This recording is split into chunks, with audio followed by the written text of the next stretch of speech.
over to English Balbharti, Standard 3rd, Lesson number 38, The Magic Kettle, page number 85. A tanuki is a small furry dog-like animal found in Japan. There are many imaginary stories about this playful little animal. It is believed in the stories that a tanuki can take the shape of anything or any animal. Here is a story about a tanuki and a peddler called Jimu.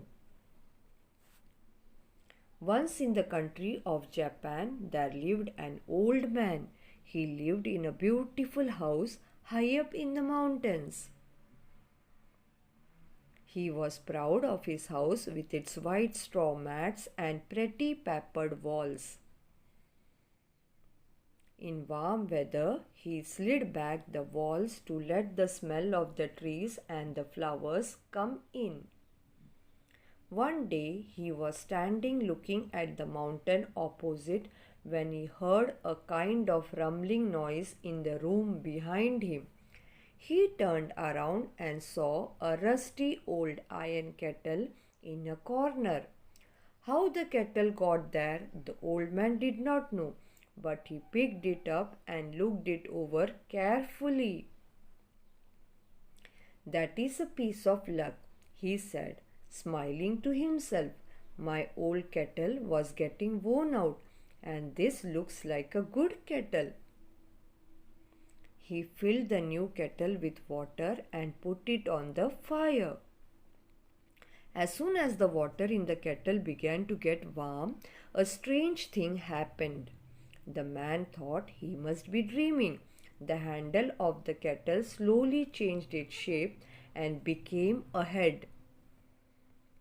The spout grew into a tail.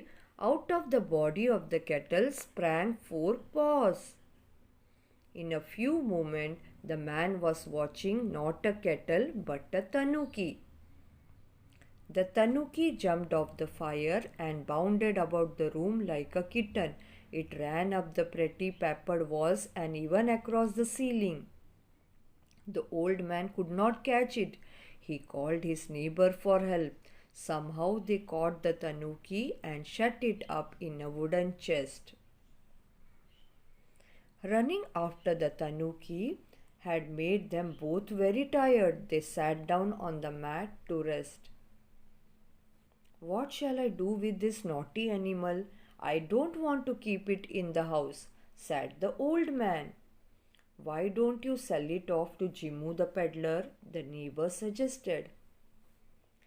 "That's a good idea," said the old man. So they sent for Jimu. When he came, the old man went to the chest and lifted the lid very, very carefully.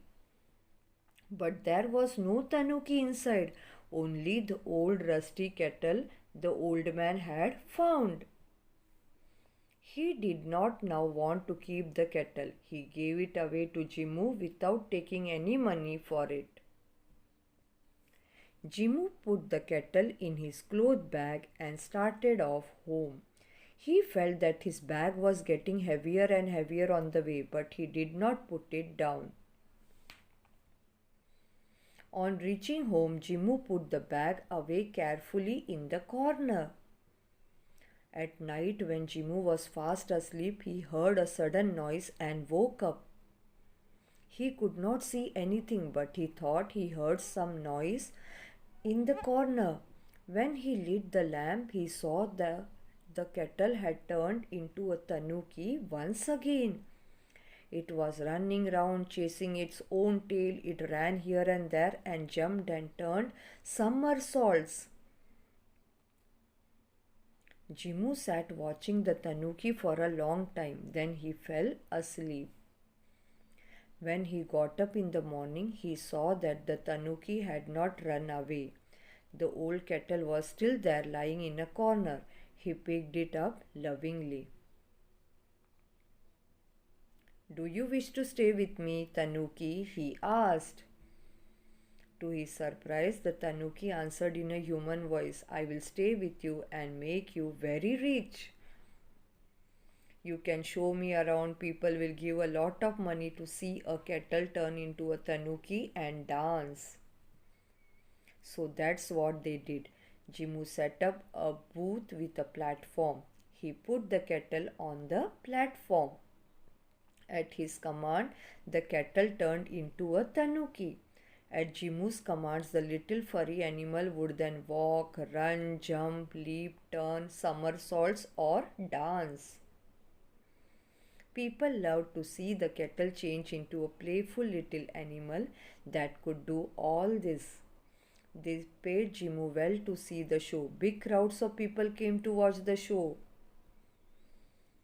And the dear little tanuki never disappointed them. Merrily it danced many dances, the shadow dance, the fan dance, the umbrella dance. It never tired of dancing.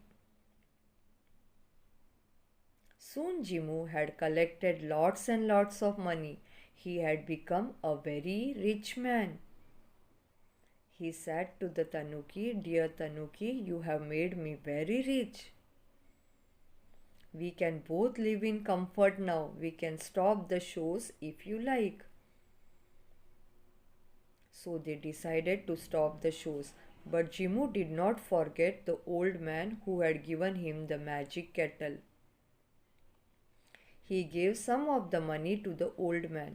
All of them lived long and happy lives. Jimu and the old man are no more, but you may still come across the magic kettle lying in a corner somewhere in Japan. Thank you.